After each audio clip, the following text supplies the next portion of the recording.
I'm talking to Jesper and Félix from The Sounds. Thank you guys for coming in. Thank you. Your new album, your fourth album, is called Something to Die For. And you produced it yourselves. What led you to that decision?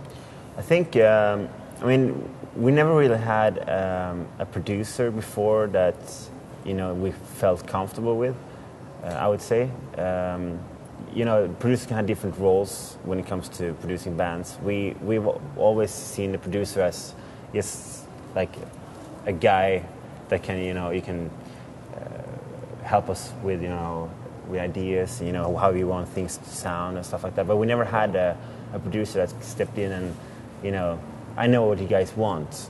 And they mostly being like engineers for us. So we thought, why not produce it ourselves? Because no one has really produced our albums before except ourselves. And plus our demos always sound much cooler than their actual record, I thought. So. Do you feel that your first three, no, all of your albums, actually all four of them, do you feel that they are what you set out to make, like they capture the sounds, really? No, not really. I guess it's hard to capture everything you want. I mean, you should, if you get like 70-80% of what you thought you were going to get, I guess you should be satisfied. I think we managed to do something around that, but for me it's always been a little bit,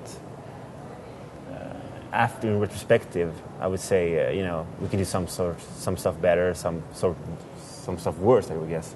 But, I always missed, some of the live energy we've had. I was going to ask, in the 20 to 30% that's missing, how much of that is there in your live show? As opposed to just, in your head, like what you picture for the album. Yeah, I would say those 20-30% is the live show. Okay, so you produced Something to Die For. Did that come out the way you wanted? I think it did. Yeah, I think we wasn't overthinking the situation too much when we were recording it. I think we just kept going, and worked with what we had at the moment. So I would say this is probably that album that sounds closest to what we always wanted to sound like. I mean, it's a different album, different songs, but I think this one do represent us maybe more than the other albums.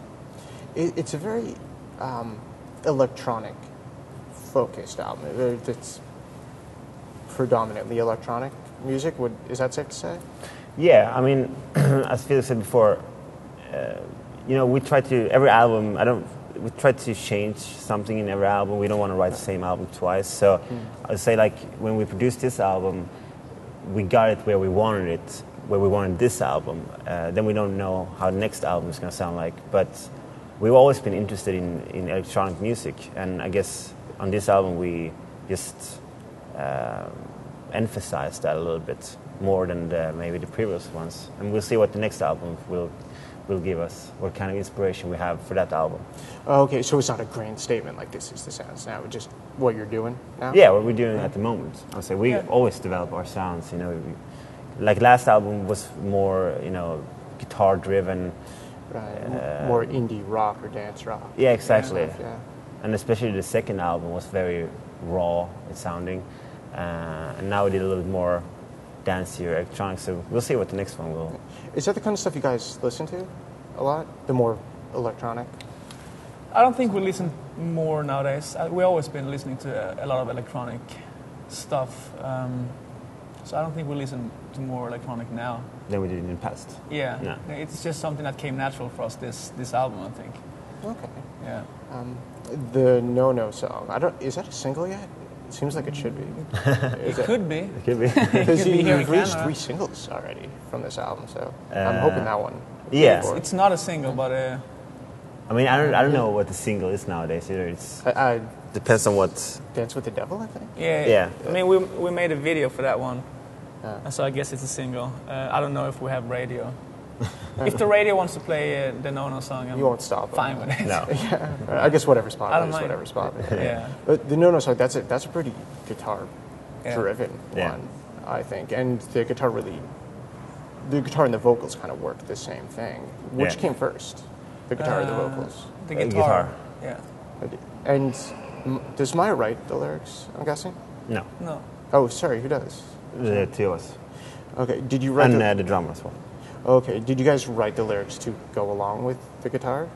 I think when we wrote that song, the chorus is the same as the guitar hook. Right. I think we were just in the studio. I don't know. We came up with the guitar, hook. It's like, it's catchy, and I don't think we can beat that hook with the vocals. So just add the vocals over. Have the same melody, because otherwise we'll be, too many melodies. I see. Yeah. It is very catchy. Yeah. Yeah. The first single, "Better Off Dead," I think that was the first single. Yeah. You did a really interesting promotion on the web for that one. Do you mind explaining it? How that your worked? idea? Yeah, I had an idea. I was actually hanging out with a friend. That's a really good friend of us. And we were just talking about, I was reading this notebook with Queen, and together with him, we just came up with, it would be cool to have a sounds book like that. And then we were like, wait, hold on. It would be really cool to do that before, anyone out there heard the song. So what we did was we gave our fans and anywhere, in the world, the opportunity to write "Better Off Dead," and we gave him the notes before the original was out. So that was interesting for us as well, to actually see what kind of cover they were going to make. And we got some really weird, we got everything from country, classic, techno, death metal, punk, everything. Yeah. And it's the same song, but it's just, written in a different way. So it was interesting for us, and I think also the fans appreciated that. That's interesting. I guess it shows you something about the music you write, really. Yeah. How many different directions it could go in after you write it. Exactly. And a song has, many layers when it comes to how... a good song is always a good song, no matter in what genre or how you want to produce it or how you want it to sound. So Right. I think it's interesting to make a song like that into different bands covering it. For sure. And the title track, "Something to Die For," how was that, when you wrote that song, did you know this is the title of the album? No. We always come up with a title for an album pretty late in the process, but that song was actually one of the first songs we wrote for this new album, so I guess it became a little bit like a blueprint for the rest of the songs. Oh, kind of set the tone. Yeah, so a lot of songs came after that, and for some reason, I don't know, we had the sound we got on that song kind of colored everything how we want the album. I guess that's where the whole electronic vibe for the album came from, and we just emphasized it in some songs and a little bit less in some of them. Okay, so it started with that track, though. Yeah. Okay. And how have fans been reacting to the new stuff? I think they've been reacting really well. Some people, since we have this, we always make an album like a little bit different from the other one. Right. There's always some fans that, love the new songs because they're more electronic. Some want more rockier stuff, and I think we always try to combine a little bit of both worlds. Right. So I think we actually nailed it on this one, that a lot of fans seems to be appreciating both sides of it. Okay, cool. One last question. You guys have toured, the Sounds have toured with a lot of different kinds of bands, from, American, like Foo Fighters and No Doubt, I think? Yeah.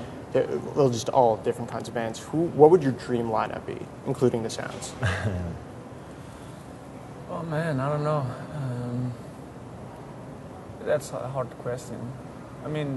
If Freddie Mercury would be alive, I wouldn't mind touring with Queen. That's a tall order. Usually, you toured with Foxy Shazam, though. It's pretty close. Pretty close. Sound Like the baby queen. I would say usually you want to tour bands that are fun to watch live. Like when we toured with Strokes for a month in 2004. Yeah. Like a long time ago. The best part about that tour is like being able to see a band you really like live every day. Okay. And that's how you get influenced. So I would say, a band like Turbo Negro is real fun to watch live. Yeah. I wouldn't mind touring with them. Together maybe with Queen. Kind of freak show. That would be an eclectic bill. Yeah, real freak show. One very last question. Who are you listening to now? Any bands you can recommend? Newer songs or albums or artists that have got your ear? That's always the hardest question. Yeah. You've been asked that before? I actually listen to a lot of soundtrack, which I never thought I would gonna do. Like scores? No, more like movie soundtracks with not the score. Maybe we can say score. It's like I really love the Lord of the Rings. Just kidding. No. All right. Thank you. I'm out. You got me. You know that movie Into the Wild? Yeah, Eddie Vedder did the soundtrack. And Eddie Vedder. Yeah, and that's soundtrack I really world enjoy. Sort of artist. Yeah. So that I listen to a lot lately. Okay. It's a good road soundtrack. Yeah, for sure. Yeah. What do you listen to? I don't know. It's different songs. Different days. I don't really have one specific artist that I'm listening to right now. It's just whatever crossed my mind, I guess. Boring answer. Sorry? Boring answer. I have to be honest there. Yeah. I'm a little disappointed, Felix. Nothing you can recommend. Come on, recommend something. Damn it. That's United States over there. Yeah, is that Scotland over there? I have to recommend Don't avoid something. the question. I know, I'm going to recommend something then. You know what? Actually, I really like K-Flay. Okay. She's a cool artist. She's a great rapper. Okay. That's a great she's answer. awesome. Okay, cool. Yeah. All right. Jesper? Thank you very much for Felix, having us. Thank you guys so much for coming in. Thank you.